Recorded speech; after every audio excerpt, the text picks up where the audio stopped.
Good morning friends, good morning everyone. Welcome to inner Ayurveda reality channel. Okay, चलो तो आज हम चालू कर रहे हैं न्यू टॉपिक, न्यू चैप्टर क्रिया शरीर का। इट इज क्रियाकाल। ओके, क्रियाकाल। सो अब हम बात करेंगे कि क्रियाकाल मतलब क्या। सबसे पहले देखो, यहाँ पे जितने पॉइंट्स देख करें, अब उतने पॉइंट्स अगर आप लिखते हो तो आपको मार्क्स मिल जाते हैं एज अ इंट्रोडक्शन। ओके, सो क्रियाकाल व्याधि में उपस्थित विविध अवस्थाओं को क्रियाकाल कहते हैं। देखो, मतलब डिसीज में उपस्थित वेरियस स्टेजेस को ही क्रियाकाल किया कहा गया है। ओके, क्रिया एवं काल यह दो शब्द से बना है क्रियाकाल। ठीक है, ओके ना। 2 मिनट।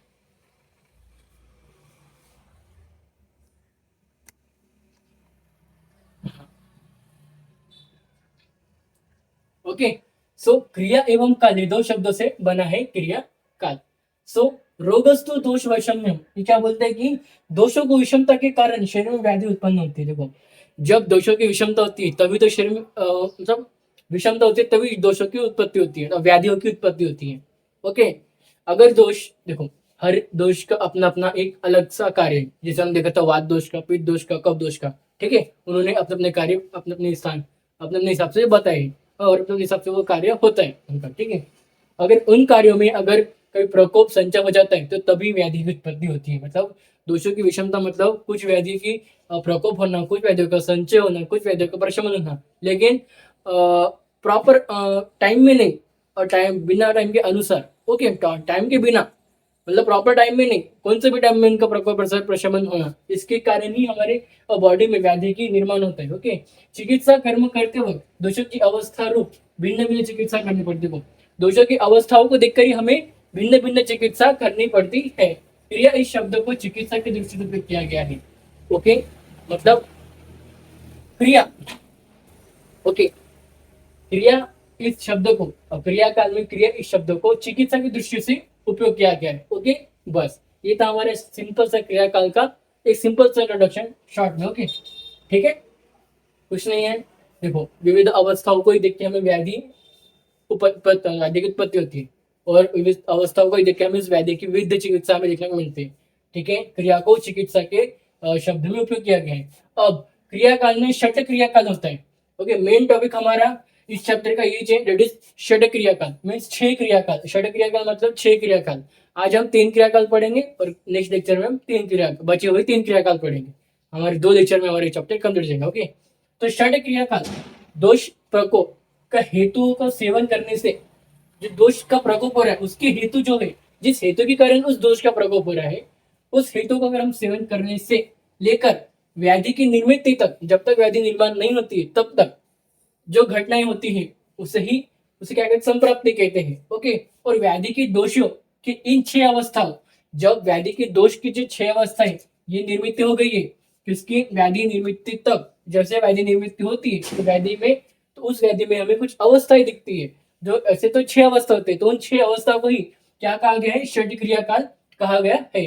और षट क्रियाकाल कौन कौन से 6 क्रियाकाल, संचय, प्रकोप, प्रसर, स्थान संश्रय, व्यक्ति और भेद। ये 6 क्रियाकाल है आचार्य सुश्रुत के अनुसार। लेकिन चरक और वाग्भट मुख्य 3 क्रियाकाल बताते हैं, संचय, प्रकोप और प्रसर। ठीक है, आचार्य चरक और आचार्य वाग्भट बोलते हैं कि सिर्फ 3 ही क्रियाकाल है, बस 3 ही क्रिया अवस्था है, 3 ही क्रियाकाल है, एक तो संचय, प्रकोप, प्रसर। लेकिन आचार्य सुश्रुत क्या बोलते हैं, संचय, प्रकोप, प्रसर, स्थान संश्रय, व्यक्ति, भेद। ओके, ठीक है। सो संचय आज हम पढ़ेंगे संचय, प्रकोप, प्रसर। आज हम चरक प्लस वाग्भट के 3 क्रियाकाल पढ़ेंगे और कल हम सुश्रुत के जो एक्स्ट्रा 3 बताएंगे, स्थान संचय, व्यक्ति और भेद, वो हम नेक्स्ट सेशन में पढ़ेंगे। ठीक है, तो हम पढ़ते हैं संचय, प्रकोप, प्रसर। ये आपको पता है, इससे ये आपने ऋतुचर्या एग्जाम देखा होगा, संचय, प्रकोप, प्रसर। ठीक है, तो उसमें आपने देखा होगा ऋतुओं का। ठीक है, ऋतु के अनुसार दोषों का, वैसे हमें यहाँ पर जाएंगे। ओके, चलो सबसे पहले हम पढ़ते हैं संचय क्रियाकाल। ये पहली क्रियाकाल, दूसरी क्रियाकाल, तीसरी, चौथी, पांचवी, छठी, ऐसे 6 क्रियाकाल में एक एक करके पढ़ने के लिए में। ओके, चलो सबसे पहले हम पढ़े संचय क्रियाकाल।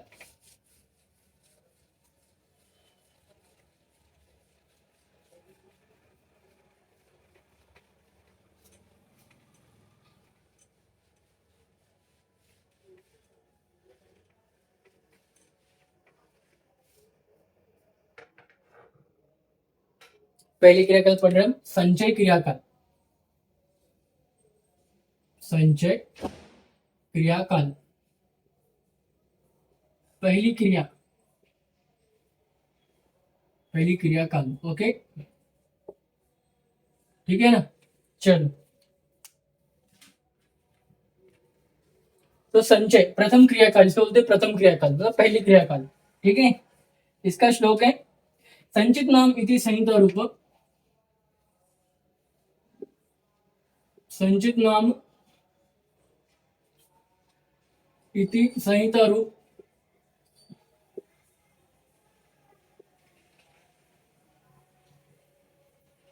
वृद्धिश्चय, वृद्धिश्चय। ओके, सुश्य सूत्र स्थान, ये श्लोक आप याद करना। ओके, 21/18, ठीक है, ये श्लोक आप याद करना। अब इसमें क्या बोल रहे हैं श्लोक के अनुसार, देखो एक्सप्लेनेशन आपको नोट से मिल जाएंगे श्लोक के, मैं यहाँ पे बस श्लोक के हिसाब से आपको बताता हूँ। ओके, नहीं तो आप मैं जो बोल रहे हैं वो भी लिख लेते हो तो भी बहुत है। ओके, इसमें क्या बोल रहा है, संचय इस अवस्था, ये श्लोक का मीनिंग बता रहा हूँ कि संचित नाम यदि संहिता रूप वृद्धिष्ठ है, मतलब संचय इस अवस्था में शरीर में बढ़े हुए दोषों अपने स्वस्थान में संचित होने लगते हैं। देखो, संचय इस अवस्था में क्या होता है कि जो शरीर में जो बड़े हुए दोष है, शरीर में जो बड़े हुए दोष है पहले से, वो अपने स्थान में कम होने लगते हैं, अपने स्थान में जाकर कम होने लगते हैं। दोष एक जगह पर संचित होने के कारण इनको सहत रूप प्राप्त होता है। अब देखो, दोष अगर कोई 2 से 3 दोष एक ही जगह पे संचित होकर है तो इन्हें सहत रूप प्राप्त होता है। ओके, ठीक है, दोषों की संचय अवस्था में दोष सूचक विशेषता युक्त कुछ लक्षण शरीर में दिखते हैं। जब दोषों की संचय अवस्था में दोष सूचक होता है तो विशेष कुछ लक्षण में शरीर में दिखने को मिलते हैं। इन लक्षणों के आधार पर ही दोष संचय इस अवस्था का निदान होता है। अब देखो, उन लक्षण दिखने के कारण ही इस दोष संचय का क्या होता है, एक आधार निर्माण होता है कि हम सही में एक दोष सही में एक दोष का संचय हो रहा है और लक्षण देखने को मिल रहे हैं। इसी कारण संचय की अवस्था निर्माण हो रही है, संचय अवस्था का जो आधार है वो निर्माण हो रहा है। ठीक है, ठीक है ना। अब हम देखेंगे कि अब लक्षण कौन कौन से, अब दोष संचय जन्य लक्षण जिसमें वात पित्त कफ। ओके, तो इसमें हमें देखने का अभी दोष संचय जन्य लक्षण। ठीक है, दोष संचय जन्य लक्षण। ठीक है, अभी देखिए हम वात दोष का लक्षण क्या, वात संचय का लक्षण, वात संचय लक्षण,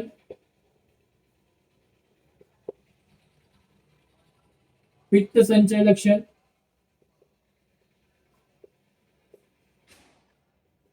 और कफ संचय लक्षण।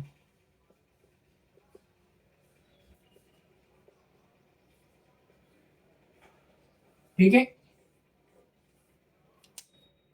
चलो।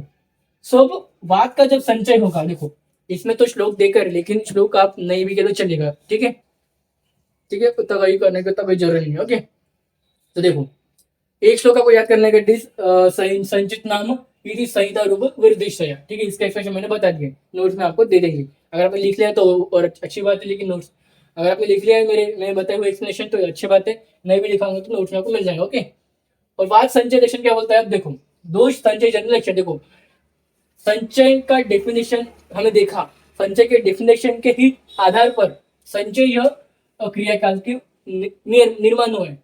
और निर्माण क्यों हुआ है, क्योंकि हमें उसके लक्षण दिखे, उसके लक्षण दिखने के बाद ही यह संचय एक क्रियाकाल निर्माण हुई है। अब उसके दोष संचय जन्य लक्षण कौन कौन से, लक्षण देखने के बाद हमें निर्माण किया है ना, तो लक्षण कौन कौन से, वाद संचय, पित्त संचय, कफ संचय।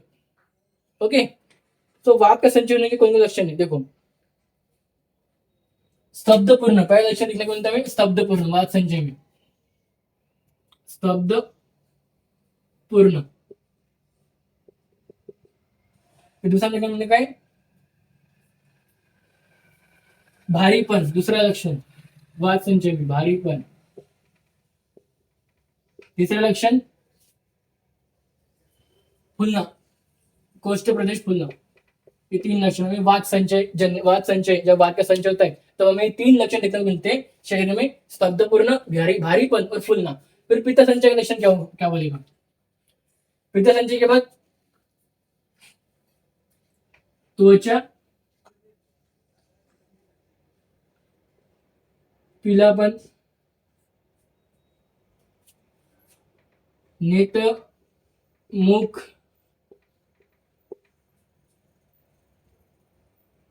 और मूत्र में क्या होगा? पीलापन। ये पहला लक्षण देखने को मिला। दूसरा लक्षण क्या देखने को मिलेगा? उष्णता। देखो, मुख, नेत्र और मूत्र में पीलापन पहला लक्षण देखने को मिलेगा, पित्त का सब संचय होगा। और उष्णता दूसरा लक्षण। और कफ की इसमें पहला लक्षण देखने को मिलेगा हमें उष्णता कम होना, उष्णता कम।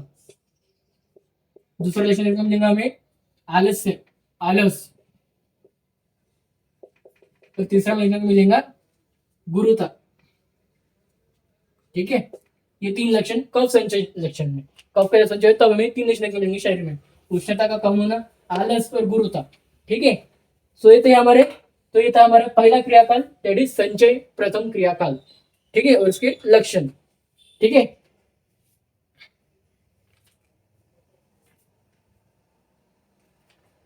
और देखो, और यहाँ पे एक सेंटेंस, यहाँ पे एक लाइन बोला है कि वृद्धिगत दोषों के शरीर के बाहर निकालने के लिए प्रथम अवसर होने के कारण चिकित्सक की दृष्टि से संचय इस दोषित अवस्था को प्रथम क्रियाकाल ऐसा भी कहा जाता है।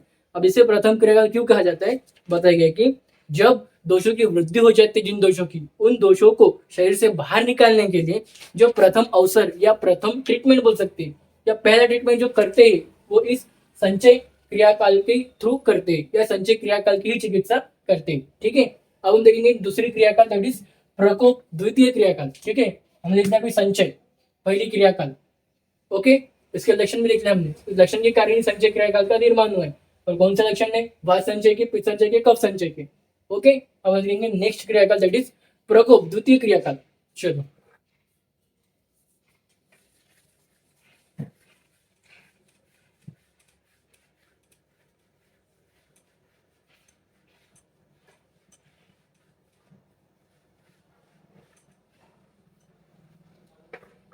दूसरी क्रियाकाल क्या होती है? द्वितीय प्रकोप। द्वितीय क्रियाकाल हमारी प्रकोप।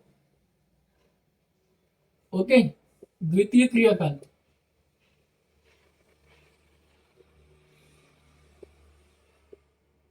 ठीक है, चलो, अब ये क्या बोलती है? देखो, अब याद आपको याद करना पड़ेगा। ओके, विलीन रूपी वृद्धि प्रकोप, विलीन रूपी वृद्धि प्रकोप। ओके, सेम रेफरेंस आएगा सोशल जैसे पहले लिखा था। ओके, अभी क्या बोलते हैं? देखो और समझो और ध्यान दो। प्रकोप इस अवस्था में दोष प्रकोप कारणों से प्रकोपित हुए वातादि दोष स्वस्थान में ही परंतु संचय अवस्था से अधिक प्रमाण में बढ़ते हैं। क्या बोला है? प्रकोप इस अवस्था में जब दोष का प्रकोप हुआ है, उन दोष के प्रकोप के कारण से जो प्रकोपित हुए हैं 3 दोष, प्रकोप 3 दोषों का शो है ना, तो प्रकोप के कारण ही 3 दोषों का प्रकोप हुआ है शरीर में। ठीक है, प्रकोप इस द्वितीय क्रियाकाल के कारण ही हमारे शरीर में 3 दोषों का प्रकोप हुआ है। ओके, अब देखो इसमें क्या बोलेगी, जो संचय अवस्था में जो थे पहले, अब वो बढ़ चुके, इतना ही समझो कि इस लाइन से प्रकोप इस अवस्था में। अब प्रकोप अवस्था में दोषों की विलयन रूपी वृद्धि होती है। अब देखो, एक लिमिट पार हो जाती है प्रकोप अवस्था में, किसकी? 3 दोषों की, जो भी उनका है रूप। अतः स्वस्थान में वृद्धि का दोष स्थिर नहीं रह सकते।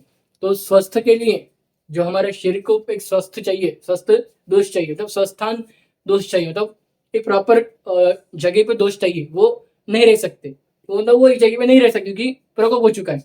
अपने स्थानों से अन्यत्र जाने के लिए वो तत्पर तैयार रहते, क्योंकि वृद्धि हो गई है। अब तो वो इधर से उधर जाने के तैयार रहेंगे, क्योंकि दोषों की वृद्धि हो गई और दोष इधर से उधर जाने के तैयार रहेंगे। ओके, दलहन ने दोषों के इस वृद्धि को प्रकोप कहा है। ठीक है, वाग्भट्टाचार्य ने कोपस्तु उन्मार्गगामिता ऐसे कहा है, अर्थात प्रकोप अवस्था में वृद्धिगत दोष यह संस्थान छोड़कर जब बाहर निकलते हैं, परंतु ये विवेचन सुश्रुत और प्रकोप अवस्था को लागू नहीं। लेकिन सुश्रुत क्या बोल रहे हैं, इस अवस्था में ये जो बताए है वाग्भट और चरक ने कि वो अब वृद्धि हो गई, तो वो अपनी इधर से उधर वो दोष अब इधर से उधर शरीर में घूमने के लिए रेडी है। लेकिन वह सुश्रुत यह नहीं मानते। ओके, इस प्रकोप अवस्था को ऐसा नहीं मानते। ठीक है, बस इतना ही बताया इसमें। प्रकोप युद्ध काल में इतना एक्सप्लेनेशन नहीं करें। सुश्रुत ने नाकारा है, उनके जो उन्होंने जो बोला है आचार्य और वाग्भट ने उनके कथन को आचार्य सुश्रुत ने क्या है, नकारा है, वो नहीं मानते। जैसे चरक और वाग्भट बोल रहे हैं प्रकोप युद्ध काल के बारे में, वैसे सुश्रुत नहीं मानते। ओके, बस इतना एक्सप्लेनेशन। अब दोष प्रकोपक हेतु की अगर हम बात करें, यहाँ पे दोष प्रकोपक हेतु जब दोष का प्रकोप होगा तो कौन कौन से हेतु,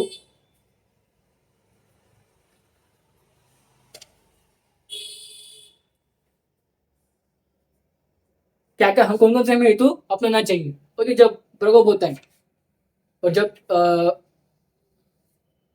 लक्षण देखेंगे हम। ओके, सबसे पहले हम दोष प्रकोप हेतु, फिर दोष प्रकोप लक्षण, दोष प्रकोप जन्य लक्षण। ओके, लक्षण हेतु, हेतु वाले और लक्षण। हेतु जो हमें करना है प्रकोप के वक्त, और लक्षण मतलब जो दिख रहे हैं। ठीक है, जो पहले से ही जैसे प्रकोप हो गया वैसे ही उस शरीर में दिख रहे हैं प्रकोप लक्षण मतलब। ओके, चलो सब हम हेतु देखेंगे कौन कौन से हेतु हमें अपनाना चाहिए वो तीनों दोषों के प्रकोप के बाद। ओके, तो पहले हम दोष प्रकोप हेतु में वाच प्रकोप हेतु, वाच प्रकोप हेतु, पहला हेतु वाच प्रकोपक हेतु। इसमें हमें क्या क्या, इसमें आहार्य हेतु, विहार्य हेतु और कालेज हेतु आएगा। इसमें तीन आएंगे। आहार्य जो हमें अपनाना है, आहार्य में क्या क्या अपनाने का है, और विहार में क्या क्या अपनाने का है, और कालेज में। ठीक है, ओके ना। चलो, अब आपको मेरे साइड के स्क्रीन में तो दिख रहा ही होगा ये आहार्य दोष प्रकोपक हेतु। ओके, सो देखो आहार्य हेतु में कटु, कषाय, तिक्त, वृक्ष, लघु एवं शीत वीर्यात्मक द्रव्य तथा शुष्क शाक, शुष्क मांस, जांगली कोदो, जांगली कोदो मीन्स धान्य। ओके, जंगल के धान्य। ओके, जंगली धान्य जो एकदम जंगल से पाए जाते हैं, जंगल में एकदम। वन्य हरी, मूंग, तूर, शुष्क हरी मटर वात प्रकोप पदार्थों का अति प्रमाण में सेवन करना चाहिए वात प्रकोप के वक्त। ठीक है, अब विहारी तो क्या बोलता है कि बलवान व्यक्ति के साथ हाथापाई करना, चाय से नीचे गिरना, जोर का आघात होना, अपान एवं मौलमूत्र रोमांचिक उद्गार, अश्विन का वेग का धारण करना, उपवास, अनियमित भोजन एवं अध्ययन करना, तथा व्यायाम, मैथुन, दौड़ना, कूदना, तैरना, रात्रि जागरण, भारवहन, हाथी, घोड़ा, रथ इनकी सहायता से अथवा पैदल प्रवास करना। ओके, नेक्स्ट काले ऋतु क्या बोलता है, शीतकाल में मेघाच्छादित आकाश, तेज वायु, वर्षा ऋतु, दिन एवं रात्रि का अंतिम प्रहार तथा अन्नपंच का काल होता है, ये काले ऋतु बोलता है। ठीक है, फिर पित्त प्रकोप के,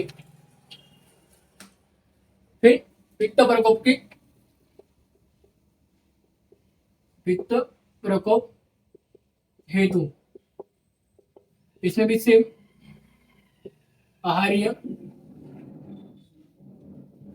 विहार और कालज।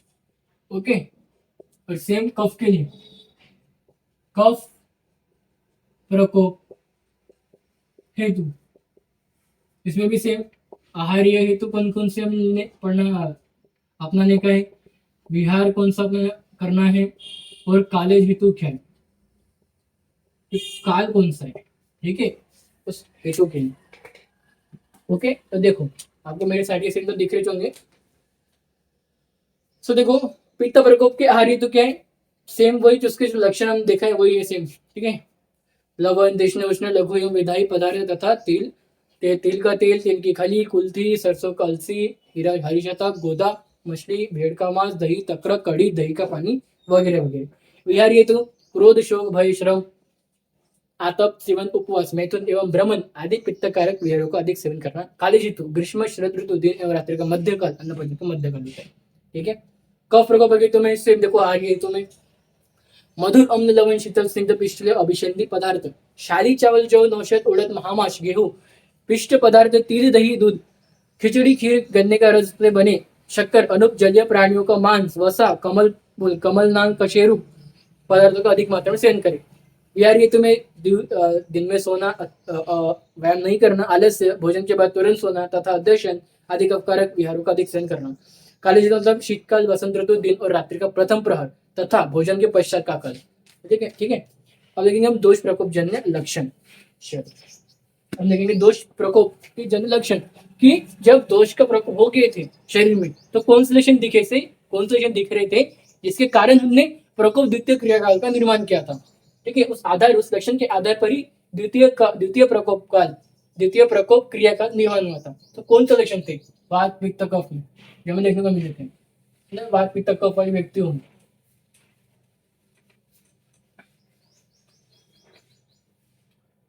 तो देखो वात प्रकोप लक्षण पहला वात प्रकोप लक्षण। ओके, दूसरा पित्त प्रकोप लक्षण।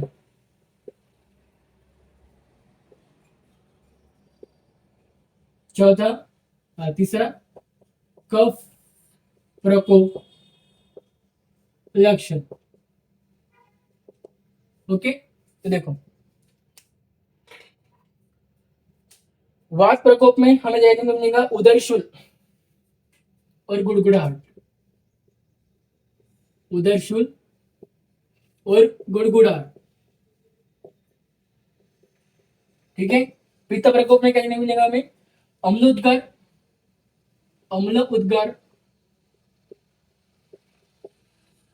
दूसरा देखने को मिलेगा तृष्ण मीन्स प्यास लगना और तीसरा दाह होना।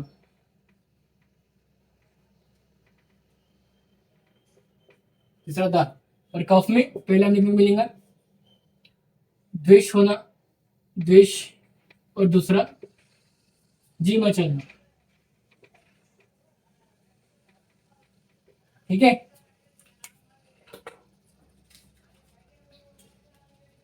दोषों के ऊपर औषध उपचार करने का यह दूसरा अवसर होता है।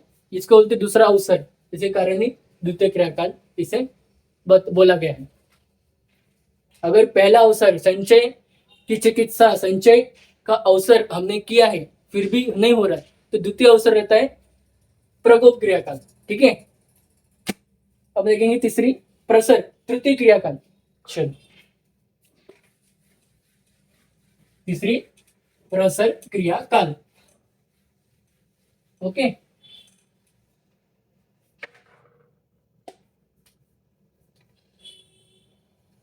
तीसरी क्रियाकाल है हमारी प्रसर क्रियाकाल। ठीक है, चलो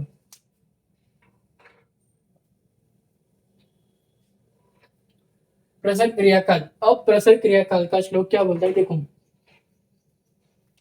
दोष अपि हेतु बल दुद्रिक्ता प्रसरन्ति। दोष अपि हेतु बल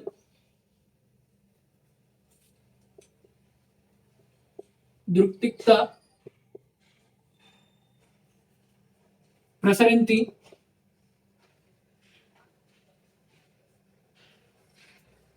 देशांतरे चलन्ति।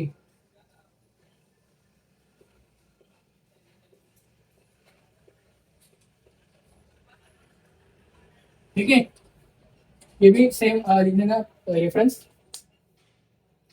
सो इसमें क्या बोला है देखो, प्रकोपित दोषों के द्वितीय क्रियाकाल में योग्य चिकित्सा न होने पर तथा वृद्धिजन्य हेतु का बल अधिक्य के कारण प्रकोपित दोषों को प्रसर अवस्था प्राप्त होता है।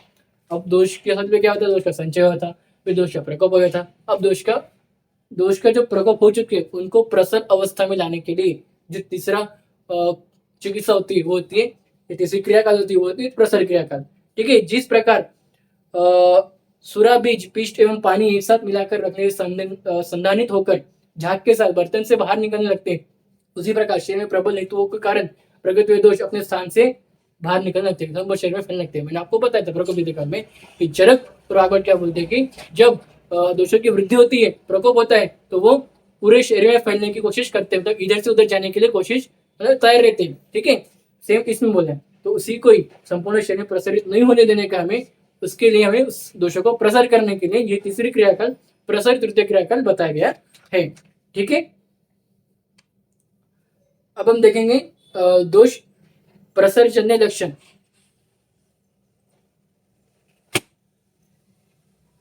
दोष प्रसर्जन्य लक्षण, दोष प्रसर्जन्य लक्षण, जिसमें वात पित्त कफ, वात प्रसर लक्षण, पित्त प्रसर लक्षण और कफ प्रसर लक्षण।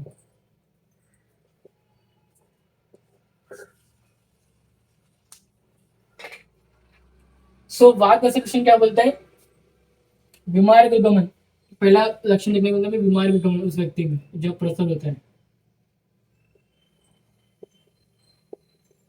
दूसरा लक्षण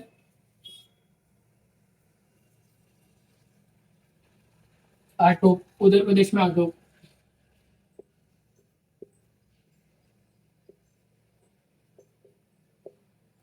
और तीसरा लक्षण,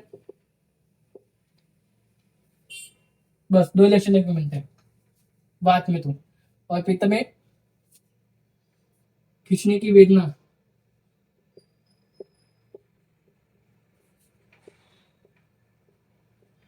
दूसरा चुभने की वेदना,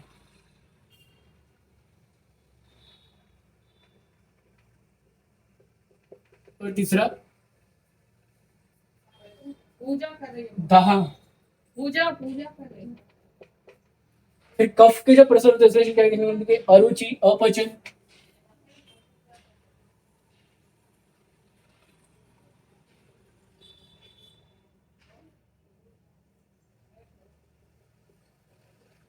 अंगसाद,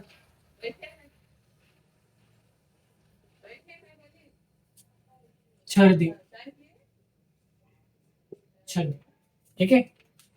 अरुचि, अपचन, अंगसाद और छर्दी, ये लक्षण देखने को मिलते हैं जब कफ का प्रसर होता है। ओके, देखो प्रसर मतलब बड़े उद्देश्यों को कम करने की कोशिश करना, ये प्रसर क्रियाकाल करता है। ठीक है, ओके ना।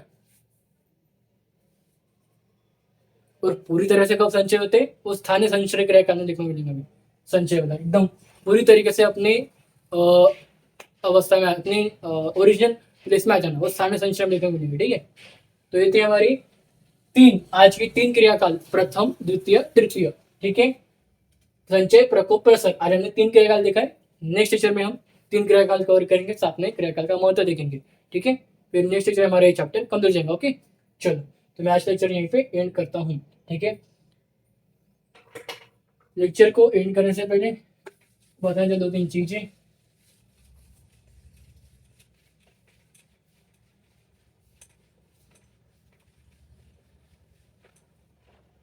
जैसे कि आप सभी को पता है कि हमारे यूट्यूब चैनल शो है आयुर्वेदा रेडी करके,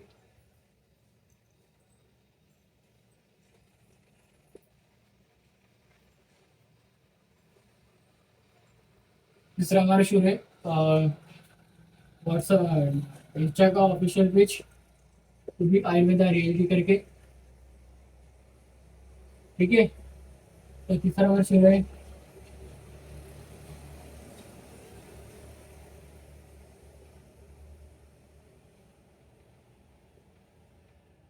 व्हाट्सएप का ऑफिशियल ग्रुप है, that is BMS first year notes and lectures. चौथा टेलीग्राम, इसका भी नाम BMS first year notes and lectures. ठीक है, चलो। सो यूट्यूब चैनल में डी लेक्चर डालता हूँ, अभी करने का है, लाइक करने का है, सब्सक्राइब करने का है, फ्रेंड्स को शेयर करने का है।